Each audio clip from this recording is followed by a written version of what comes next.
Good evening my dear friends. আজ ছিল 5ই জানুয়ারি রবিবার কলকাতায় ডান্স বাংলা ডান্সের গ্র্যান্ড অডিশন, যেটা ছিল গড়িয়াহাটের মুরলীধর কলেজে। তো আমরা আজই 5ই জানুয়ারি রোববার ভোর ভোর 4টের সময় এসে হাজির হই এই গড়িয়াহাটের মুরলীধর কলেজে। তো সকাল সকাল ভিডিওটা করতে পারিনি। তারপর যখন ওইদিকে সামনে গেট দিয়ে তখন ঢুকতে দিচ্ছিলেন না, যখন ঢুকতে পেরেছি সেই মুহূর্তটা আমি আমার ক্যামেরা বন্দি করেছি। দেখুন কত খুদে খুদে পার্টিসিপেট এবং আরও কত পার্টিসিপেটরা নিজের বেস্ট দেওয়ার জন্য ধৈর্য ধরে লাইনে দাঁড়িয়েছিলেন। কত মানুষ 4th জানুয়ারি রাত্রির থেকেই ওই ঠান্ডার মধ্যে অনেকে কাগজ প্লাস্টিক পেতেও সেই রাস্তায় আজ দিনটার জন্য অপেক্ষা করেছেন। কত দূর দূর থেকে ছেলেমেয়েরা এসছেন তাদের বেস্ট অডিশন দেওয়ার জন্য। তারা অপেক্ষা করে আছেন কখন সময়টা আসবে। এই যে সকলে দাঁড়িয়ে আছে ধৈর্য সহকারে। তো আমরাও ভোর 4টের দিকে পৌঁছে গেছিলাম সেখানেই।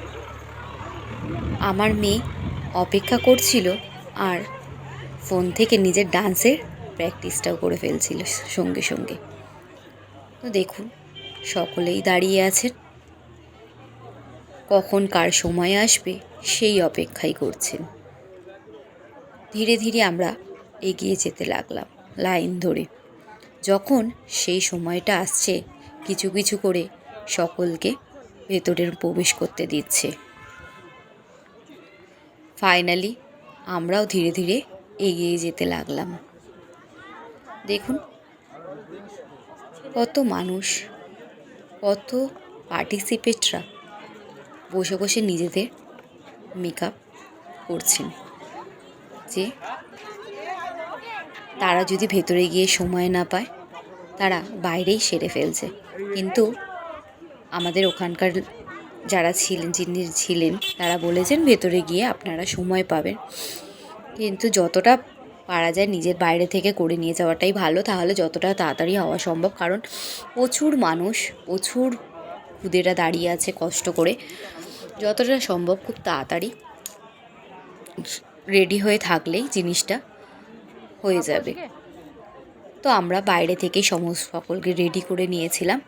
আমিও আমার মেয়ের মেকআপ বাইরে থেকেই করে নিয়েছি। তো এই যে সকলে দাঁড়িয়ে দাঁড়িয়ে অপেক্ষা করছি, আর ওখানেই যেখানে আমরা বসেছিলাম একটু দিয়ে অপেক্ষা করছিলাম সেখানেই খুদেরা মেকআপ করছেন। দেখুন এই যে ছোট ছোট পার্টিসিপেট খুদেরা দেখুন নিজেই মেকআপ করছে, কোনটা কি করবে, কোনটা কি লাগাবে, কখন নিজের বেস্টটা গিয়ে জাজেদের সামনে দেখাবেন। ওই যে আমার হাজব্যান্ড অপেক্ষা করছে লাইনে দাঁড়িয়ে আছেন, আর আমরা এখানে একটু মেয়েকে নিয়ে বসে তার নাচের প্র্যাকটিসগুলো করাচ্ছিলাম। আর এখানে আর একজন পার্টিসিপেন্ট সে রেডি হচ্ছিলেন। তো এইভাবেই অডিশনের জন্য সবাই রেডি হচ্ছিলেন। আর সেই অডিশনেই একটি খুদে এসছিলেন, এই যে হাওড়া থেকে এসছিল, 4 বছরের একটি খুদে। এতটাই তার মধ্যে ডান্সের প্রভাব পড়েছে, মানে সে ডান্স শেখে না কিন্তু সবাইকে ডান্স দেখাচ্ছে, মানে একটুও থামছে না। তার মা বারণ করছে যে ওখানে গিয়ে করবে, তার এনার্জি যেন একটুও লস হচ্ছে না, মুখে গান করছে আর নেচেই যাচ্ছে।